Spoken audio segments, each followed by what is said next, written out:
Bonjour, aujourd'hui on va décortiquer ensemble la science assez fascinante qui se cache derrière les avatars parlants.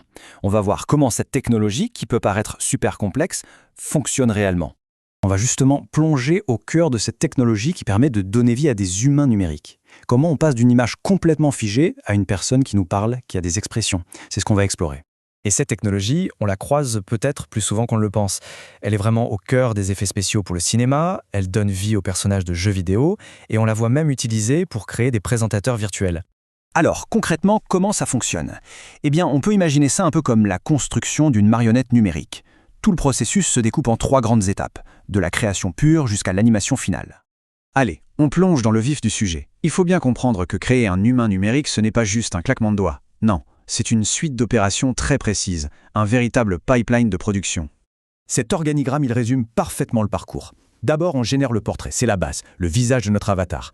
Ensuite, la deuxième étape, c'est l'animation, le moment où on va lui donner vie. Et pour finir, la retouche, la phase où on vient peaufiner tous les petits détails pour que ce soit crédible. Bon, tout part de là, la fondation. La toute première chose à faire, c'est de générer un portrait statique, mais de très haute qualité. C'est ce visage qui va servir de toile de fond pour tout le reste. On reste sur notre analogie de la marionnette. Avant qu'elle puisse bouger ou parler, il faut d'abord la fabriquer, la sculpter, avec des traits qui ont l'air réels. Et c'est là que ça devient vraiment passionnant.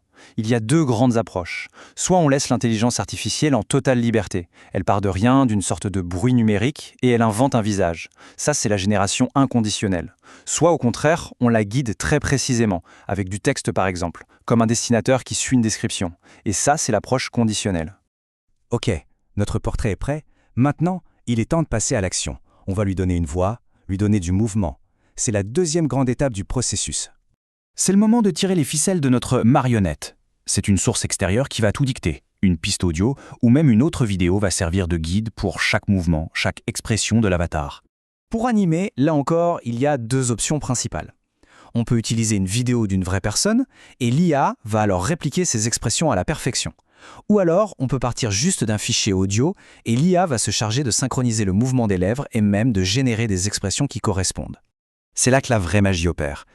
L'IA va analyser les caractéristiques du son, l'onde sonore d'un enregistrement, et va traduire ça en temps réel en micro-mouvements des muscles du visage. C'est d'une complexité folle, mais c'est ce qui rend l'animation réaliste. Notre avatar est maintenant généré, il est animé. Mais le travail n'est pas tout à fait terminé. Il reste une dernière étape cruciale. Cette dernière étape, c'est un peu la post-production, la touche finale du réalisateur.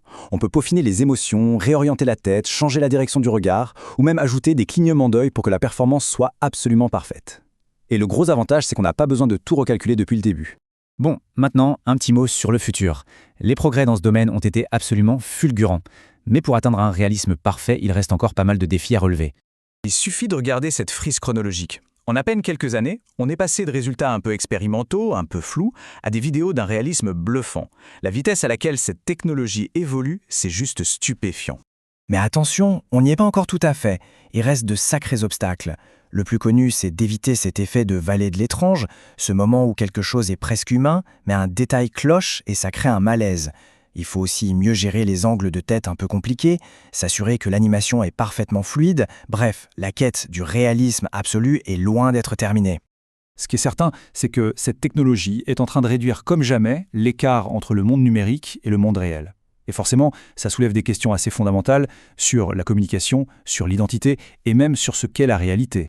On termine donc avec cette pensée, le jour où la réalité numérique sera impossible à distinguer de la nôtre, qu'est-ce que ça voudra dire être réel? C'est sur cette question vertigineuse que se conclut notre analyse d'aujourd'hui.